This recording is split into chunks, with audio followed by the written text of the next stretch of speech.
Alihkan ke Al-Quran. Syaitan goda, lawan. Jangan terus menerus kendor imannya seperti kerupuk, sedikit diramas sudah hancur. Ini jangan. Sampai kapan Bapak Ibu mau terus berlale-lale dalam jauh dari Allah? Paksakan ibadah dan paksakan tinggalkan dosa. Harus dipaksa. Banyak orang di antara kaum muslimin tidak menganggap bahwasanya mengingatkan orang dari kesalahan, kemungkaran, yaitu pelanggaran agama, bukan tanggung jawab dia atau bukan dosa bagi dia. Sehingga pada saat ada orang yang tidak sholat, dilihat depan matanya, ada orang yang berbuat zina, ada orang yang berbuat apa saja kemungkaran, dia menganggap itu adalah bukan urusan dia. Begitu pula pada saat seseorang melihat orang lain tidak mengerjakan kebaikan dan dia tahu itu adalah kebaikan, perintah dari Allah, apalagi kalau sifatnya wajib. Jadi terkadang ada kemungkaran itu yang sifatnya sendirian dia. Misal ada seseorang memberikan informasi kepada kita, kalau si fulan ini nggak sholat misalnya, lalu kita pergi meluruskan kesalahan dia, itu berarti cuma ingkar mungkar. Ada kejadian yang lain, mungkin kita hanya menyuruh kepada ma'ruf saja, menyuruh kepada kebaikan saja. Seperti misalnya saya lagi ceramah begini, ini cuman mengingatkan kalau pas ada satu perintah agama yang saya sampaikan, maka itu berarti menyeru kepada kebaikan. Tapi ada hal yang bersatu keduanya, dan yang cenderung kepada dosa besar adalah ketiga-tiganya tentunya. Yang bersatu, misal ada orang yang tidak sholat, maka kita pungkirin, kenapa nggak sholat akhi, kenapa nggak sholat ukhti, itu namanya ingkar mungkar. Lalu kemudian kita ikutkan dengan perintah ma'ruf. Misal kita mengatakan sholat itu kan wajib, Allah yang wajibkan, berarti itu menyeru kepada kebaikan. Ini gabungan antara keduanya, gabungan antara keduanya. Jadi semua ketiga contoh tadi itu masuk dalam kriteria dosa besar yang kalau orang tidak melakukannya. Yang lebih fokus lagi kata ulama adalah masalah yang ketiga, yang digabungkan, Saya rincikan dulu. Kalau yang mungkar saja tadi, misal saya dilaporkan oleh seseorang, si fulan nggak sholat, si fulan niat mau berzina, si fulan niat mau kerja di tempat riba, tolong Ustadz nasihatin. Saya lalu datang dan menasehatinya. Ini ingkar mungkar saja, ingkar mungkar saja.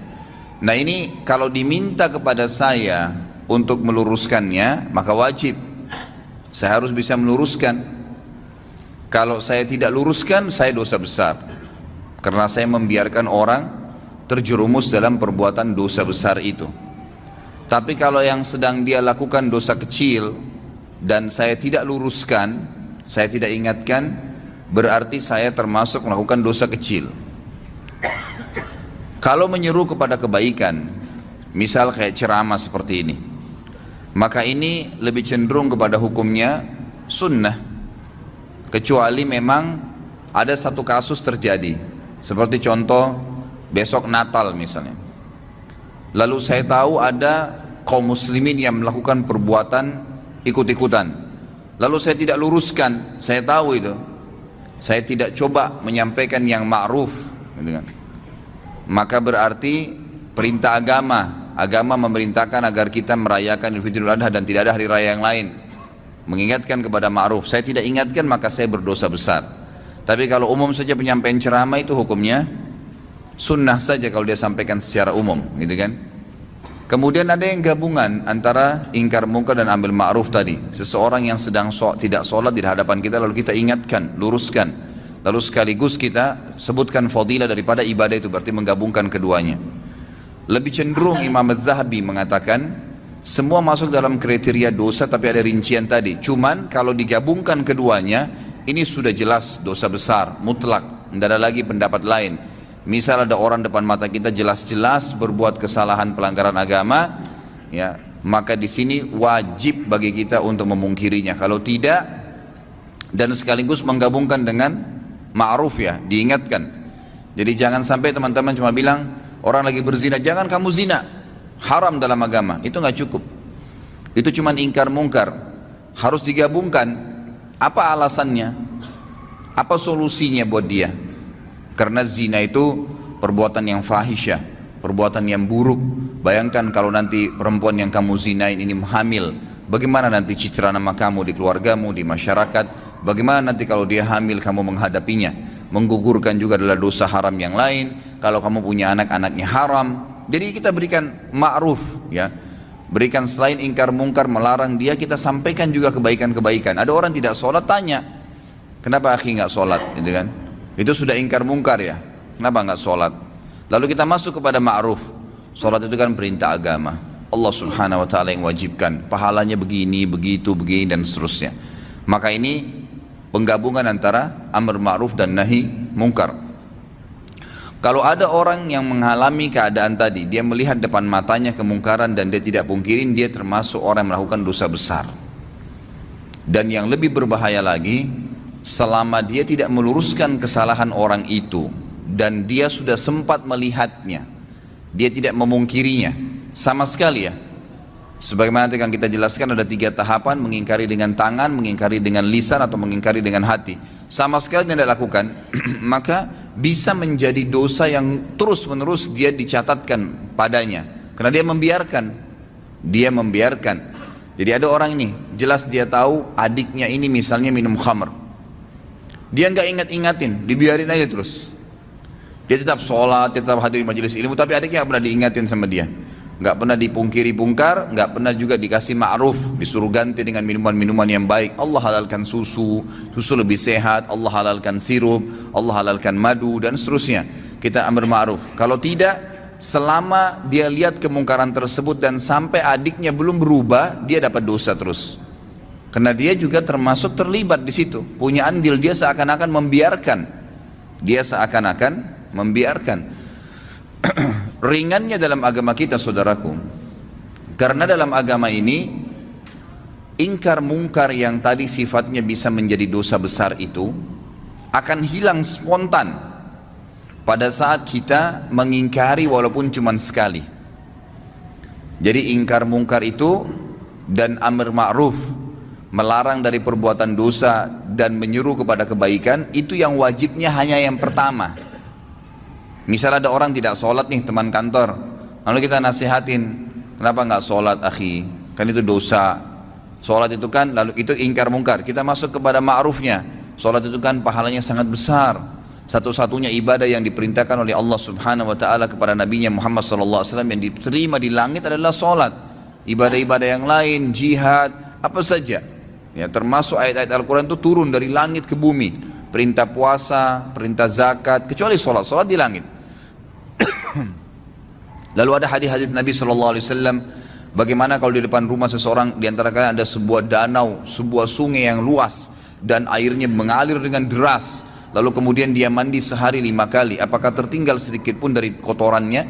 Maka pasti dia akan mengatakan, apa kata para sahabat, tidak ada ya Rasulullah. Kata Nabi SAW, itu perumpamaan 5 waktu sholat. Seseorang di antara kalian membersihkan 5 kali sehari dosanya. Jadi kita sebutkan ma'ruf, gitu kan? Kita sebutkan ma'ruf. Kalau kita sudah sampaikan kepada dia sekali saja, suami sampaikan kepada istrinya untuk pakai jilbab misalnya, gitu kan? Atau orang tua nasihatin anaknya, teman nasihatin temannya atas kesalahan dia ya, diingkar mungkar, ingat selalu berhubungan. Larang kemungkaran, ganti dengan ma'ruf. Ya. Banyak orang tidak bisa meluruskan kesalahan orang lain karena dia cuma ingkar mungkar. Kamu nggak boleh begitu, selesai. Nggak cukup, harus diikuti dengan ma'ruf. Jelaskan kenapa dia tidak boleh, lalu berikan solusi. Zina pezina, berikan solusi pernikahan. Nggak usah pikir dia terima atau enggak, itu bukan urusan kita. Hidayah di tangan Allah subhanahu wa ta'ala, gitu kan? Ma'alaika illal balag. Allah subhanahu wa ta'ala menyampaikan kepada Nabi SAW, tugasmu hanya menyampaikan saja. Tugasmu hanya menyampaikan, jadi tidak ada tugas yang lain. Kita cuma sampaikan hidayah di tangan Allah subhanahu wa ta'ala. Kalau sekali lagi Anda sudah ingkar mungkar dan amr ma'ruf, maka gugur hukuman dosa besar, nggak ada lagi sudah. Jadi kalau sudah diingatin sekali, yang kedua, yang ke-100, yang ke-1000 itu sudah sunnah hukumnya. Sudah sunnah. Suami akan lepas dari tanggung jawab terhadap istrinya yang tidak mau pakai jilbab kalau dia sudah ingatkan, jilbab itu haram kalau kamu memperlihatkan aurat kamu. Ingkar mungkar dan ambil ma'ruf. Kan kalau kamu tutup aurat kamu itu malah menjalankan perintah agama, dapat pahala. Kamu juga tidak kehilangan apa-apa kok, malah tidak diganggu oleh orang lain dan seterusnya.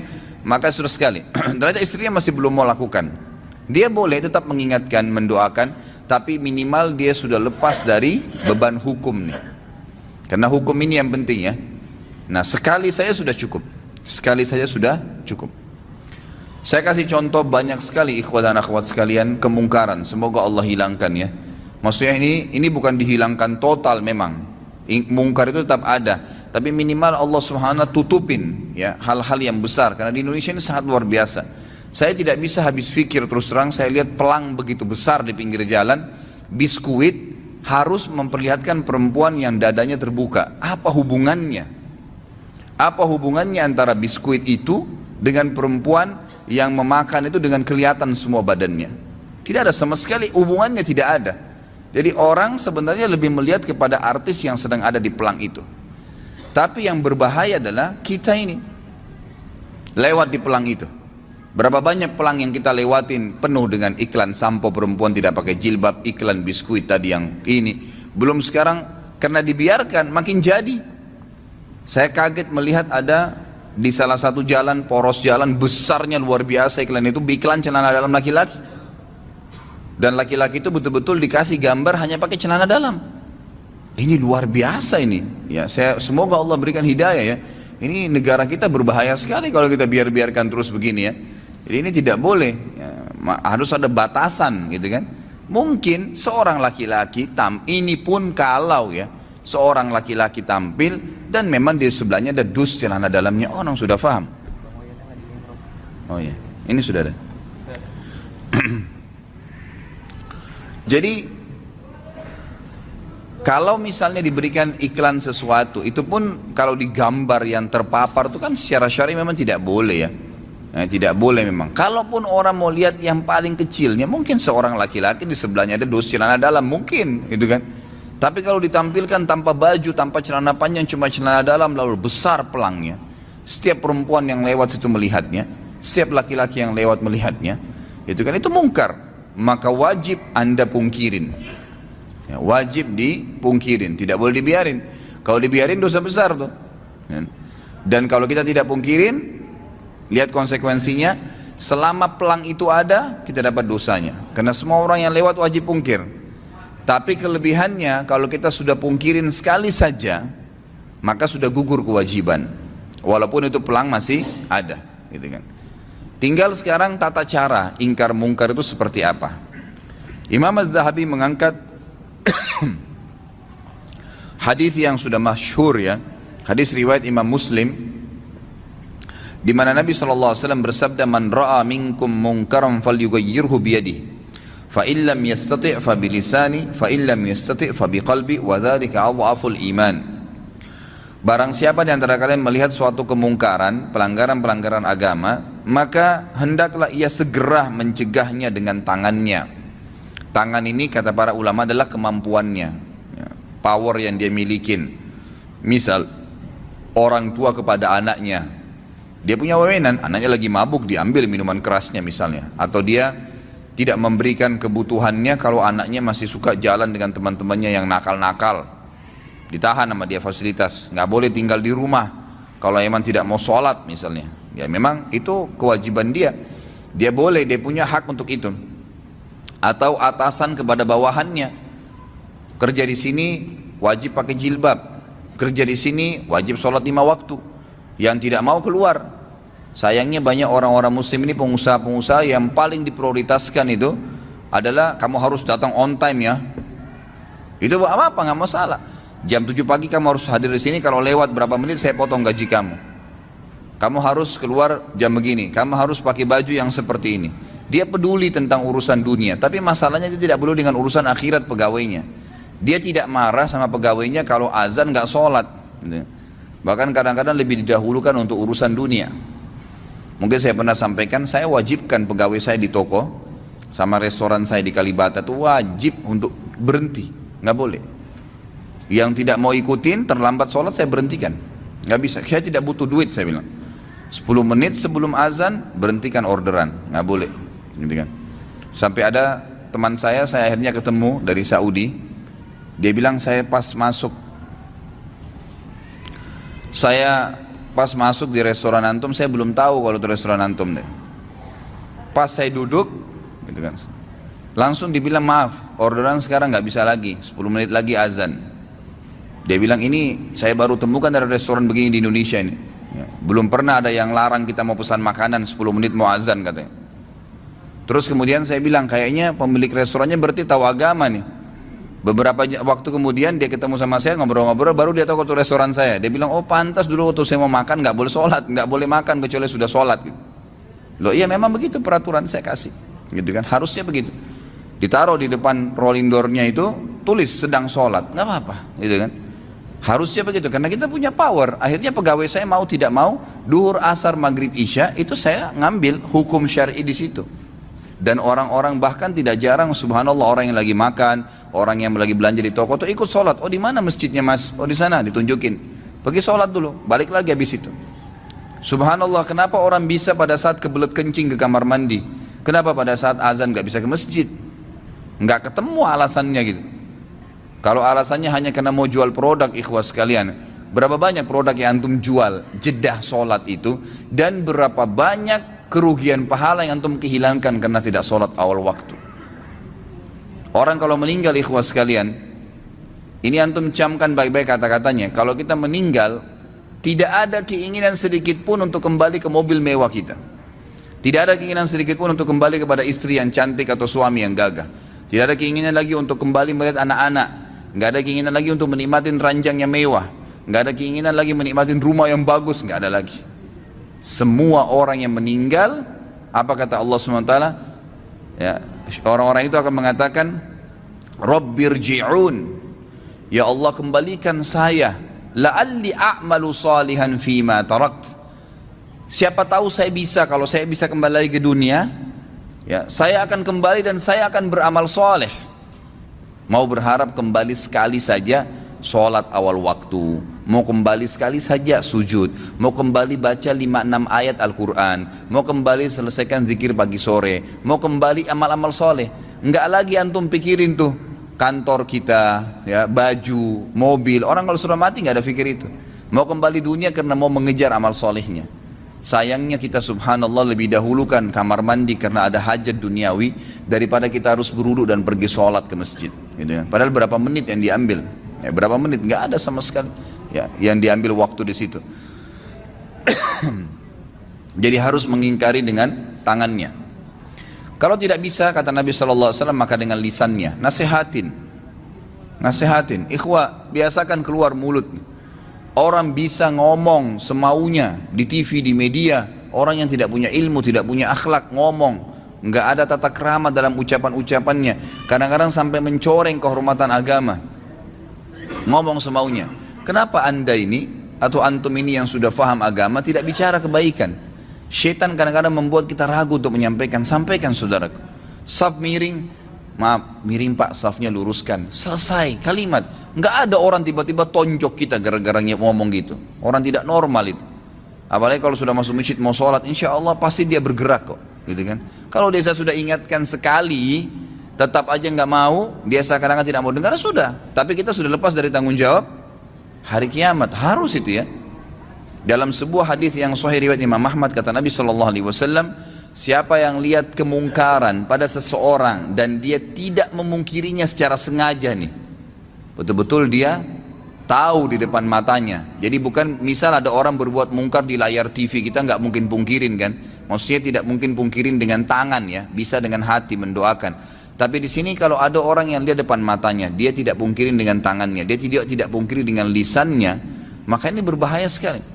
Selama itu ada maka akan menjadi dosa, selama dilakukan akan menjadi dosa buat dia. Tapi dia kalau pungkirin sekali lepas dari beban hukum.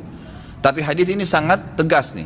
Siapa yang lihat kemungkaran pada diri seseorang lalu dia tidak pungkirin dengan tangannya kah, dengan lisannya kah, atau nanti saya jelaskan dengan hati yang selemah-lemah iman di situ, maka orang yang berbuat mungkar itu akan datang hari kiamat di depannya Allah, lalu mencekik leher orang yang melihatnya berbuat mungkar dan berkata, ya Allah, orang ini lihat saya buat mungkar dan dia tidak ingatkan, maka hukumlah dia.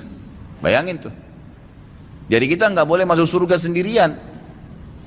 Ingatkan orang, saudaraku. Lisan itu ucapkan kalimat yang baik.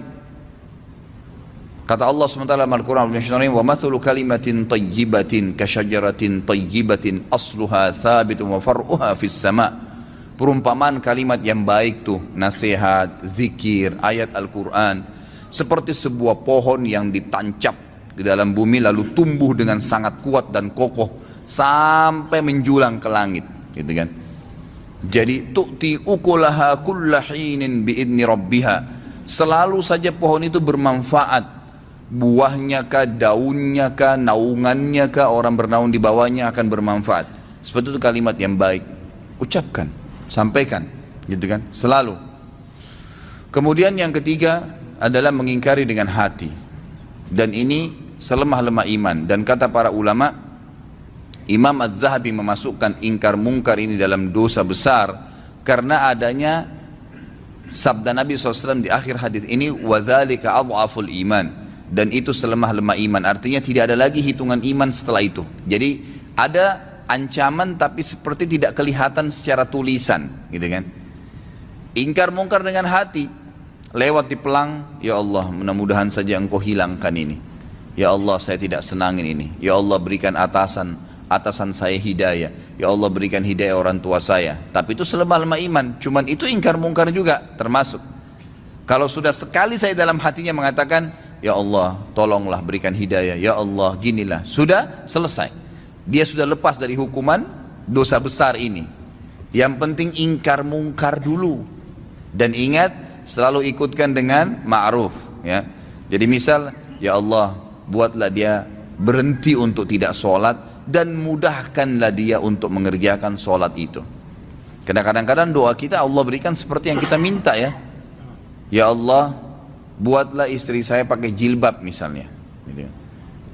Lalu berhenti sampai di situ. Ya sudah dia pakai jilbab, tapi pakai jilbabnya kita belum tahu bagaimana.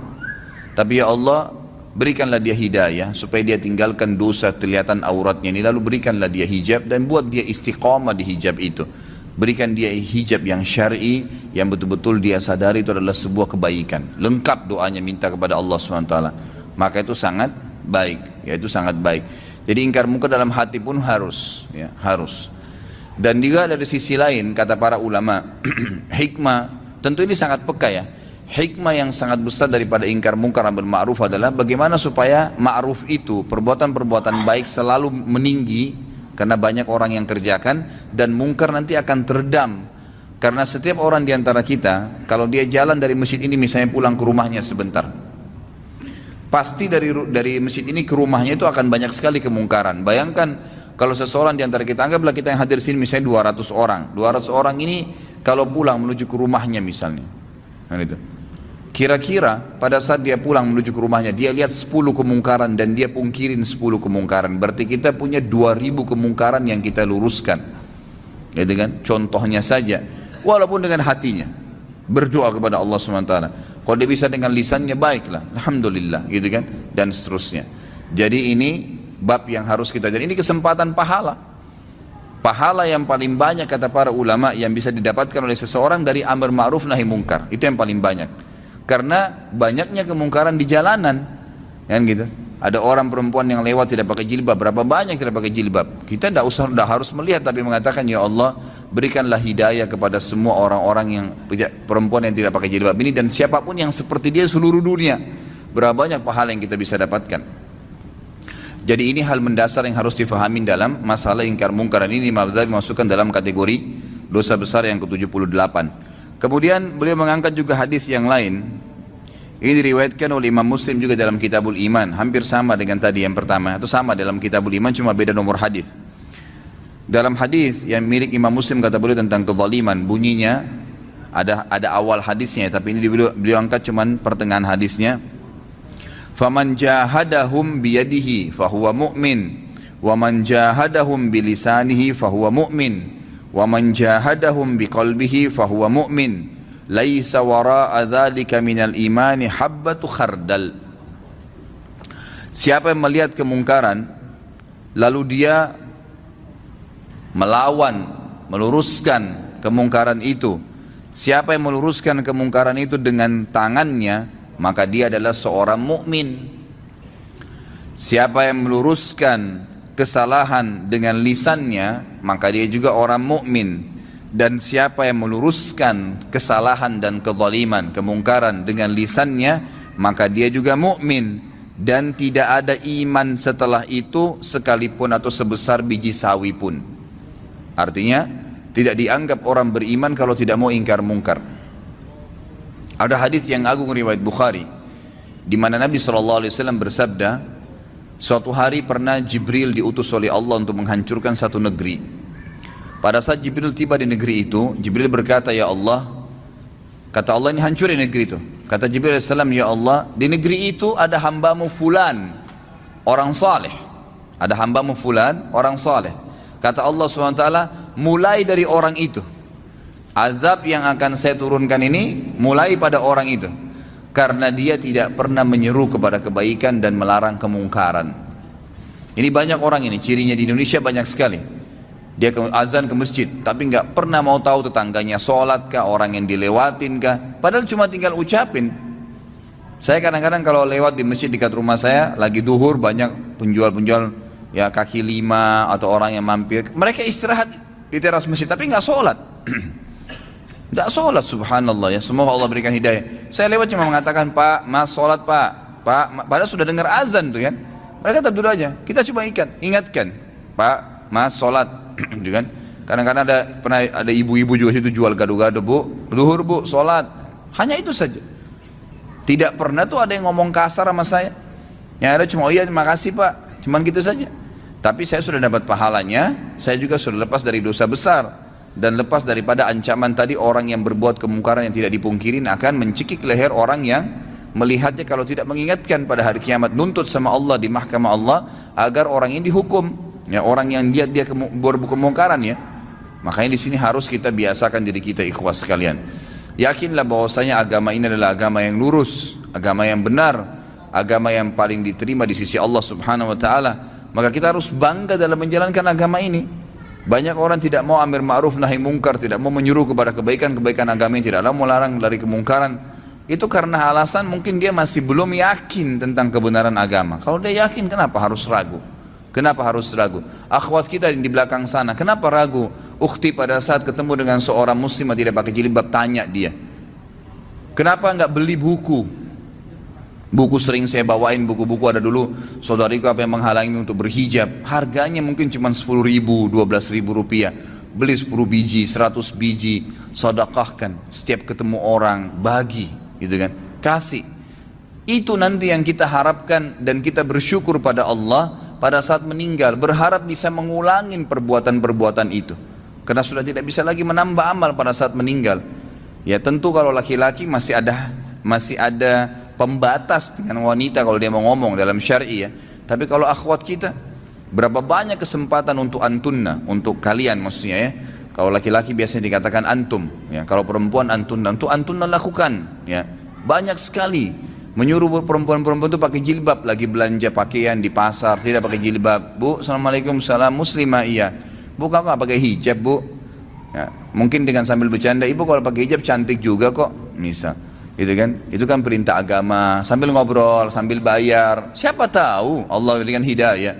Bayangkan kalau semenjak itu kemudian dia pakai jilbab, misal, dia pakai jilbab, selama dia pakai jilbab sampai dia meninggal, Anda dapat pahalanya, karena Anda penyebabnya. Gitu kan? Nabi SAW jelaskan kan, man dalla ala khairin kana lahu mithal ajri fa'ilihi min ghairi an yanqus min ajri fa'ilihi syai'a. Siapa yang menyuruh kepada kebaikan, maka dia akan dapat pahala pelaku kebaikan itu tanpa dikurangin sedikit pun dari pahala pelaku kebaikan itu. Misal saya suruh orang pakai jilbab tadi, kemudian dengan dia pakai jilbab dia dapat 1000 pahala. Maka Allah memberikan saya bonus karena saya menyuruh dia, maka saya akan dapat pahala 1000 seperti dia, tanpa mengurangi pahalanya. Itu luar biasa. Maka semestinya kita coba gunakan kesempatan gitu. Saya masih ingat terus ya, terngiang-ngiang teman dekat saya Ali Arimi, di Mekah, semoga Allah jaga beliau. Subhanallah, sudah berapa tahun putus hubungan, sekarang baru masuk ke WhatsApp saya kemarin. Saya ingat betul dia sama istrinya di Indonesia, waktu masih tugas ngajar, dosen di Indonesia 4 tahun, dia sahabat dekat saya. Selalu dia, subhanallah, kalau jalan ke mall, jalan ke pasar sama istrinya, selalu dia bawa buku terjemahan bahasa Indonesia dan ditaruh di tas istrinya. Kalau ada pegawai perempuan, apa saja, aksesoris, jual di restoran, apa segala, ditanya, dia suruh istrinya tanya, muslimah bukan muslimah, kenapa nggak pakai hijab, gitu kan? Kadang-kadang cuma dijawab dengan senyum, kadang-kadang oh iya, ya. Kalau cuma ditanya kenapa tidak pakai hijab, bukan ingkar mungkar ya. Harus ikutin dengan ma'ruf. Begini langsung, ya. Langsung dijawab, langsung diberikan gambaran kenapa nggak pakai hijab. Hijab itu perintah agama loh. Nah, jadi ada ma'rufnya. Ada yang memotivasi dia, jangan di-cut di situ saja. Kenapa nggak pakai jilbab? Dianggap dia dihardik. Tapi kalau kita masuk ke amar ma'ruf, dia merasa dididik, gitu kan? Dengan cara apa? Kita mengatakan pakai hijab itu adalah perintah agama. Bayangkan kalau setiap orang melihat Anda dan itu. Dari sini saya tempat kerja, pulang ke rumah 10 orang yang dilewatin. Mungkin ada tukang becak, tukang gerobak, supir taksi, siapa sajalah orang yang lihat. Setiap laki-laki lihat dapat dosa. Ngapain panen dosa itu untuk apa? Misal kita sampaikan, subhanallah, mungkin dia dapat pahala gitu kan. Saya pernah amalkan. Saya akhirnya semenjak itu ya, semoga Allah berikan beliau pahala. Saya coba kemanapun saya pergi, saya coba bawa buku-buku. Saya coba bawa buku-buku. Kadang-kadang saya mampir di pinggir jalan penjual buah. Kalau ibu-ibu yang jual, saya tanya, muslimah? Iya. Kadang-kadang cuma pakai topi di kepalanya, dianggap sudah hijab tuh. Ya. Coba kita ingatkan, Bu, pakai jilbab itu dalam Islam wajib, Bu. Itu kan diperintahkan oleh agama, dan leher itu termasuk aurat, gitu ya. Ada buku, ini ada buku mungkin ibu bisa baca. Ada penjual nasi padang di dekat rumah saya. Pas saya masuk, ini suaminya Masya Allah suka hadir di masjid sama saya gitu, dekat rumah. Begitu saya masuk ke rumah makannya, ada lukisan wanita Bali, besar. Mungkin hampir setinggi dari lantai ke temboknya dia, mungkin 3 meteran lukisan itu. Begitu saya masuk, saya lihat ini orang Padang biasanya Muslim gitu kan. Kemudian saya ngobrol sama suaminya, Assalamualaikum Pak, Waalaikumsalam, gini. Sudah berapa lama di sini? Saya bicara dulu secara umum karena lagi nunggu dibungkusin makanan gitu.